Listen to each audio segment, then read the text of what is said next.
बिस्मिल्लाहिर्रहमानिर्रहीम। अस्सलाम वालेकुम स्टूडेंट्स, मैं आपका teacher Usama from channel youth academy. उम्मीद करता हूँ आप सब खैरियत से होंगे। आज जो हम टॉपिक डिस्कस करने जा रहे हैं, आप लोगों ने टाइटल के अंदर उसको देख लिया होगा, लेकिन इससे पहले अगर आप पिछले जो हमारे लेक्चर्स गुजर चुके हैं, reversible reaction, what is reversible reaction, what is irreversible reaction, microscopic characteristics of forward and reverse reaction, तो इस तरह की जितनी भी चीज़ें आप उनको डिस्कस करना चाहते हैं, आप उनको अंडरस्टैंड करना चाहते हैं, तो आपको आई बटन के अंदर उसका लिंक मिल जाएगा। तो चलिए आज का लेक्चर स्टार्ट करते हैं।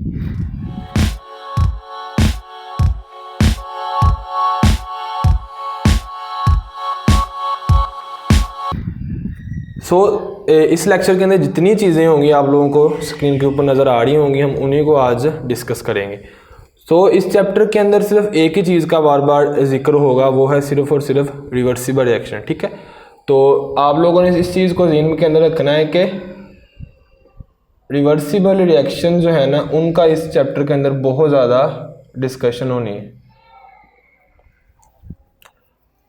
ठीक है, और रिवर्सिबल रिएक्शन के अंदर दो रिएक्शंस होते हैं, फॉरवर्ड और रिवर्स। ठीक है, आप लोग अगर इन चीज़ों को अंडरस्टैंड करना चाहते हो तो आप पिछले जो हमारे लेक्चर्स हैं उनके अंदर जा सकते हो। मैं अगेन आई बटन के अंदर उसको ऐड कर देता हूँ। ठीक है, तो ये चीज़ आप लोगों ने ज़हन के अंदर रखनी है कि फर्स्ट चैप्टर के अंदर जो 10th क्लास का, उसके अंदर रिवर्सिबल रिएक्शन की अगेन जो होना डिस्कशन वो बुक वाला करेगा। तो लॉ ऑफ मैथ सेक्शन के अंदर भी इसी चीज़ को डिस्कस उन्होंने किया है। लॉ ऑफ मैथ सेक्शन के अंदर भी रिवर्सिबल रिएक्शन की ही बात हो रही है। तो चलिए हम फिर लॉ ऑफ मैथ सेक्शन के ऊपर ही डिस्कशन को स्टार्ट करते हैं। तो लॉ ऑफ मैथ सेक्शन के अंदर एक चीज़ का जिक्र हो रहा है। ठीक है, तो हम सबसे पहले उसी को देख लेते हैं।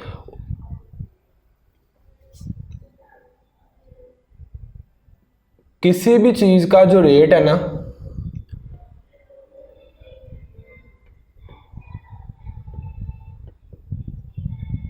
किसी भी चीज़ का रेट, ठीक है, रेट ऑफ ए सब्सटेंस, वो किसके ऊपर डिपेंड कर रहा है? उसके एक्टिव मास के ऊपर। तो एक्टिव मास क्या है? लेट्स सपोज मेरे पास हाइड्रोजन है, तो आपने जस्ट इसको देखना। ठीक है, तो हाइड्रोजन की स्पीड के साथ किसी भी दूसरी चीज़ के साथ रिएक्ट करेगा, तो वो किसके ऊपर डिपेंड है? वो डिपेंड है उसके एक्टिव मास के ऊपर।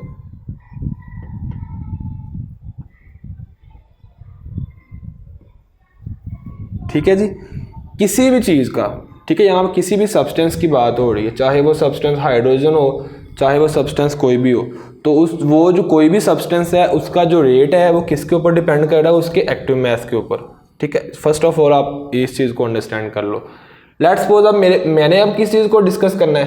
मैंने आपको शुरू में बताया कि मैंने तो एक रिएक्शन को डिस्कस करना है ना, तो वो रिएक्शन कौन सा है? Reversible reaction. ठीक है, तो इसी तरीके से अगर कोई भी रिएक्शन है, कोई भी रिएक्शन है, उसका रेट से क्या मुराद है? पहले भी हमने डिस्कस किया, रेट से मुराद होता है स्पीड। ठीक है, रेट से क्या मुराद है? स्पीड। तो हमने पहले भी डिस्कस किया हुआ है कि किसी भी चीज़ के रेट से क्या मुराद है? स्पीड। और इसी तरीके से अगर हम कोई भी रिएक्शन लेते हैं, उसके अंदर दो चीज़ें होंगी। ठीक है, लेट्स सपोज वो दो चीज़ें आपस के अंदर रिएक्ट कर रही हैं, 3 कर रही हैं, 4 कर रही हैं, जितनी भी चीज़ें उस रिएक्शन के अंदर रिएक्ट कर रही होंगी, तो उस रिएक्शन का जो रेट होगा वो डायरेक्टली प्रोपोर्शनल होगा किसके? उसके एक्टिव मास के ऊपर। ठीक है, लेट्स सपोज मेरे पास हाइड्रोजन है और मेरे पास आयोडीन है। ठीक है, एक रिएक्शन हो रहा है, हाइड्रोजन आयोडाइड, मेरे पास प्रोडक्ट आ रहा है। तो इसके अंदर हम देखते हैं कि इस रिएक्शन की स्पीड, इस रिएक्शन का रेट हो चाहे स्पीड हो, किसके ऊपर डिपेंड कर रहा है? वो इसके एक्टिव मास के ऊपर। ठीक है, ये हमारे पास लॉ ऑफ मास सेक्शन है कि किसी भी रिएक्शन का जो स्पीड है, रेट है, वो किसके ऊपर? डायरेक्टली प्रोपोर्शनल है उसके एक्टिव मास के ऊपर। ठीक है, अब हम बात कर लेते हैं अपने रिवर्सिबल रिएक्शन की। ठीक है, इस रिवर्सिबल रिएक्शन को मैं यहाँ पे डिस्कस करने लगा हूँ। ठीक है, लेट्स सपोज अब ये रिवर्सिबल रिएक्शन है, मेरे पास आ जाएगा A + B, एक रिएक्शन हो रहा है और उससे क्या बन रहा है? C + D। कोई भी रिएक्शन है, ठीक है, दो उसके अंदर क्या रिएक्टेंट्स और दो क्या हैं? प्रोडक्ट्स। अब ये साइन है मुझे क्या शो कर रहा है कि ये कौन सा रिएक्शन है? रिवर्सिबल रिएक्शन है। ठीक है, अब मैंने अपने लॉ ऑफ मैथ सेक्शन को यूज़ करते हुए देखना है कि इस रिएक्शन का रेट क्या होगा। ठीक है। तो हमें क्या कहता है, लॉ ऑफ मास एक्शन के इस रिएक्शन का एक्टिव मास इस एलिमेंट का और इस एलिमेंट का, इन दोनों को कंबाइन करें और इसी तरीके से इन दोनों का एक्टिव मास इन दोनों को कंबाइन करें तो इस पूरे रिएक्शन का बन जाएगा वो रेट ऑफ रिएक्शन, ठीक है। और वो किसके डायरेक्टली प्रोपोर्शनल है, उसके एक्टिव मास के ऊपर, ठीक है। अब यहाँ पे क्वेश्चन आ रहा है कि एक्टिव मास को हम कैसे शो करेंगे। एक्टिव मास हम शो करेंगे इसके ब्रैकेट के साथ, ठीक है। स्क्वायर ब्रैकेट्स हम लगा देंगे तो वो चीज़ उसका क्या होगा, एक्टिव मास होगा, ठीक। अब मैं किसकी बात कर रहा हूँ यहाँ पे, रिवर्सिबल रिएक्शन की। अगेन मैं उसी चीज़ को डिस्कस करने जा रहा हूँ और उसी चीज़ के ऊपर जोर दे रहा हूँ कि मैंने यहाँ पे पूरे चैप्टर के अंदर सिर्फ एक ही चीज़ को डिस्कस करना है, क्या है वो, रिवर्सिबल रिएक्शन। तो इसके अंदर दो रिएक्शंस होंगे, फॉरवर्ड और रिवर्स रिएक्शन, ठीक है, फॉरवर्ड और रिवर्स रिएक्शन। तो इसी मैं यहाँ पे लिखता हूँ कि रेट ऑफ फॉरवर्ड रिएक्शन,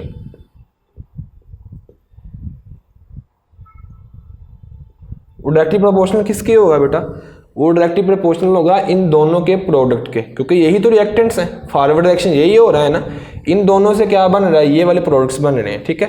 तो डायरेक्टली प्रोपोर्शनल होगा A इंटू B, इन दोनों के एक्टिव मास के प्रोडक्ट के बराबर होगा, ठीक है। अब मैंने इस प्रोपोर्शनैलिटी कांस्टेंट को इस प्रोपोर्शनैलिटी का जो साइन है इसको ख़त्म करना है। तो प्रोपोर्शनैलिटी साइन को ख़त्म करने के लिए हम क्या लगाते हैं, इज इक्वल टू को यूज़ करते हैं। और जब भी इज इक्वल टू यूज़ करना है, ये चीज़ रेट ऑफ रिएक्शन तो अपनी जगह वैसे का वैसा हमने लिख लेना है ना, लेकिन इस साइन को चेंज करने के लिए फिर हमें यहाँ पे कोई ना कोई हमेशा कांस्टेंट लगाना पड़ता है, ठीक है। तो ये फॉरवर्ड रिएक्शन है तो क्या आ जाएगा, KF आ जाएगा इस साइन को ख़त्म करने के बाद। और साथ मेरे पास क्या आ गया, A' और B'। अब ये कौन सा है, फॉरवर्ड रिएक्शन। इसी तरीके से मेरे पास आ जाएगा रिवर्स रिएक्शन, तो मैं उसी को देख लेता हूँ। तो यहाँ पे मैं लिखूंगा rate of reverse reaction,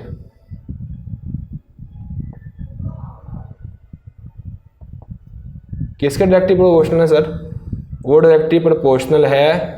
reverse reaction किससे बनेगा, जब प्रोडक्ट्स बन जाएंगे तो उनसे अगेन रिएक्टेंट्स बनना शुरू हो जाएंगे। तो मैं यहाँ लिखूंगा C और D, इन दोनों के प्रोडक्ट के बराबर होगा, ठीक है। क्या चीज़, रेट ऑफ रिवर्स रिएक्शन, ठीक है। अब तो अगेन इस प्रोपोर्शनैलिटी कांस्टेंट खत्म, साइन खत्म करने के लिए मुझे कांस्टेंट लगाना पड़ेगा। यहाँ पे इज इक्वल टू डालूंगा तो यहाँ क्या आ जाएगा, KR, और ये C और ये D, इन दोनों का प्रोडक्ट साथ आ जाएगा, और ये वैसे का वैसे, ठीक है। थोड़ा सा मैं समराइज करने लगा हूँ पूरे लेक्चर को कि रिवर्सिबल रिएक्शन है। लॉ ऑफ मास एक्शन कहता है कि रिवर्सिबल रिएक्शन के अंदर दो रिएक्शन है, कौन कौन से, फॉरवर्ड और रिवर्स रिएक्शन। अब लॉ ऑफ मास एक्शन के क्या हमें बता रहा है कि जो फॉरवर्ड रिएक्शन होगा उसका रेट, उसकी स्पीड डायरेक्टली प्रोपोर्शनल है उसके दोनों जो हमारे पास रिएक्टेंट्स हैं उनके प्रोडक्ट के। प्रोडक्ट किस चीज़ का, उन दोनों रिएक्टेंट्स का एक्टिव मास का। इसी तरीके से रिवर्सिबल रिएक्शन है तो उसका फिर रिवर्स रिएक्शन भी होगा। तो क्या कह रहा है लॉ ऑफ मास एक्शन के, रिवर्स रिएक्शन का जो रेट होगा directly proportional active masses of products, ठीक है, उन दोनों को मल्टीप्लाई कर देना। अब मैं कहता हूँ कि यहाँ पे इक्विलिब्रियम एस्टैब्लिश हो चुका है। इक्विलिब्रियम क्या एस्टैब्लिश हो चुका है। रिवर्सिबल रिएक्शन में क्या होगा, किसी ना किसी टाइम पे इक्विलिब्रियम तो एस्टैब्लिश होगा ना। तो हमने क्या किया कि अब इक्विलिब्रियम एस्टैब्लिश होगा। इक्विलिब्रियम कब एस्टैब्लिश होगा, जब रेट ऑफ फॉरवर्ड रिएक्शन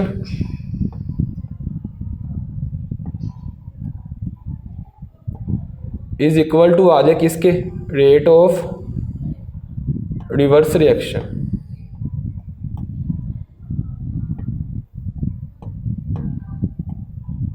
ऐसे है, जब दोनों का इक्वल आ जाए तो फिर ही हमारे पास जो होगा इक्विलिब्रियम वो स्टैब्लिश होगा। इसके अलावा इक्विलिब्रियम स्टैब्लिश नहीं हो सकता, दोनों का जो रेट क्या होगा बराबर हो जाएगा।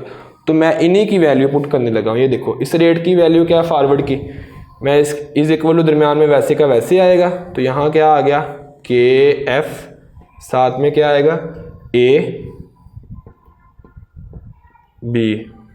इसी तरीके से यहाँ से मैं पुट कर देता हूँ KR, यहाँ पे क्या आ जाएगा C, और साथ में क्या आ जाएगा D।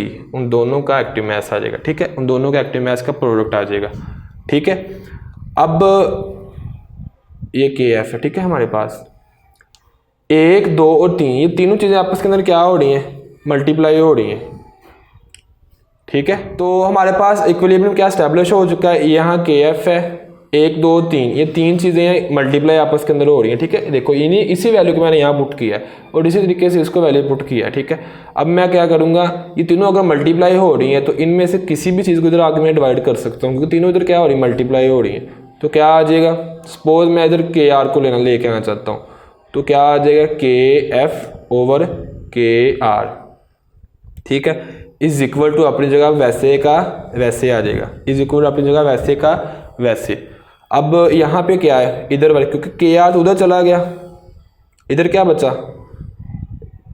सी और डी, और ये दोनों इधर क्या हो रहे हैं, मल्टीप्लाई, इन दोनों को भी इधर आगे फिर क्या कर देंगे, डिवाइड कर देंगे, क्या, ए एक्टिव मास और बी एक्टिव मास। अब उसने इसको, ये जो के एफ ओवर के आर है, इसको क्या कहा, ये दोनों कांस्टेंट है। उसने कहा अगर फॉरवर्ड डायरेक्शन के कांस्टेंट को और रिवर्स डायरेक्शन के कांस्टेंट को, दोनों को अगर डिवाइड करें तो मेरे पास इसको हम कह देंगे के सी, ठीक है। तो मेरे पास फाइनल क्या आ गया, मेरे पास फाइनल आया जी के सी इज इक्वल टू इस वाली वैल्यू को, सी डी ओवर क्या आ जाएगा, ए और बी। ये है सर मेरे पास फाइनल इक्वेशन।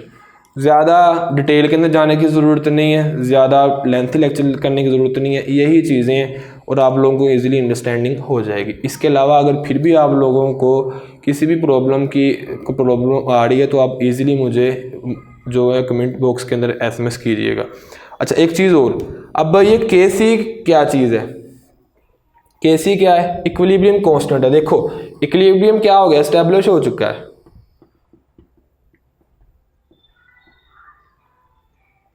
ठीक है। इक्विलिब्रियम क्या एस्टेब्लिश हो चुका है, समझ आ रही है, रिएक्शन की दोनों की जो स्पीड है वो इक्वल आ गई है। इक्विलिब्रियम कब एस्टेब्लिश होगा, जब दोनों का रेट इक्वल आएगा। अब हमें के सी क्या शो कर रहा है, ये सारे का सारा क्या था, लॉ ऑफ मास एक्शन था ना। तो लॉ ऑफ मास एक्शन ने हमें क्या दिया, लॉ ऑफ मास एक्शन ने हमें ऐसी इक्वेशन दे दी कि जिसके ज़रिए हम एक्टिव मासेस किसके, प्रोडक्ट्स के, एक्टिव मासेस किसके, रिएक्टेंट्स के, उन दोनों के दरमियान रिलेशन फाइंड कर सकते हैं और साथ के साथ हम इक्विलिब्रियम कांस्टेंट भी फाइंड कर सकते हैं, ठीक है। तो इसी टॉपिक के लास्ट के ऊपर उन्होंने यही हमें डिस्कस कर रहा है कि जो के सी है, जो हमारे पास लॉ ऑफ मास एक्शन है, वो हमें बताता क्या है। तो हमें क्या बता रहा है, ये रिलेशन बता रहा है तीन चीज़ों के दरमियान, active masses of reactants, active masses of products. तो इन्हीं चीज़ों के दरमियान जो रिलेशन है वो लॉ ऑफ मास एक्शन है, ठीक है।